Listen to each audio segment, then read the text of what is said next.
کلیون مر گئے اور نومی اور روت رہ گئیں، اور اب وہ بیت لحم کی طرف واپس آئے،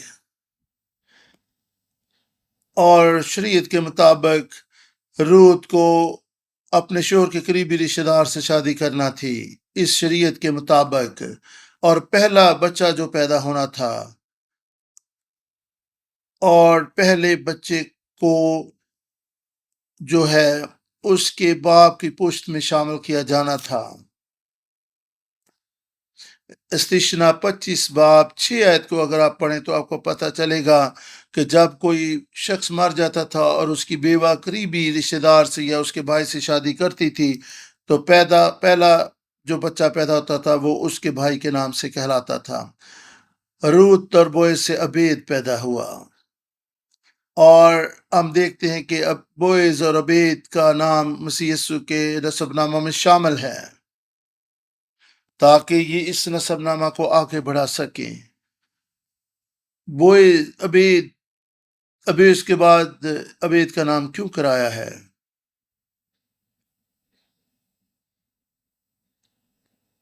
اور یہ بوئز اور روت کا اکلوتا بیٹا تھا،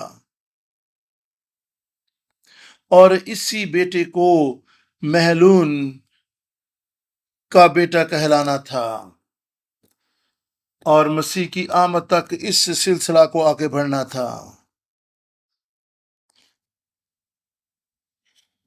اور ان کا اگر یہ اکلوتا بیٹا تھا اور انہوں نے اس بچے کو مہلون کو دے دیا، یعنی مہلون کے نام کا کر دیا، اور یہ بیٹا مہلون کا بھی کہلایا اور بوئز کا بھی کہلایا، اور یہ ایک ہو گئے، اور پھر عبید سے ہم دیکھ سکتے ہیں کہ یسی اور یسی سے داؤد پیدا ہوا، داؤد کی نسل سے یسوع مسیح اس دنیا میں آیا۔ اور رومیو 11 باب میں مقدس پولس رسول اس طلق سے بات کرتے ہیں۔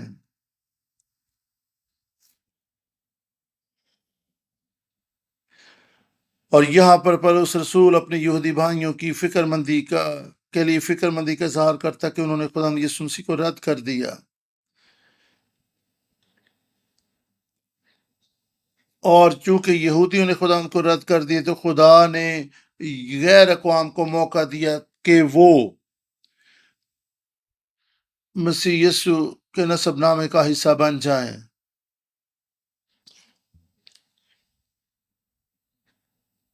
اور یہ غیر قوموں پر خدا کے فضل ہی تھا کہ روت مسیح یسوع کے نسب نامہ کا حصہ بنی، اور غیر قوموں کو مسیح یسوع کے نسب نامہ میں شامل کر لیا گیا۔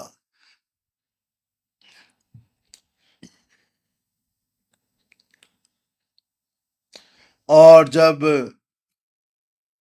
جب غیر قوم کے لوگ اس میں عامل تو پھر یہودی بھی رجوع لائے اور ان کو بھی خدا نے اپنے نسب نامہ میں شامل کر لیا۔ یہ سب کچھ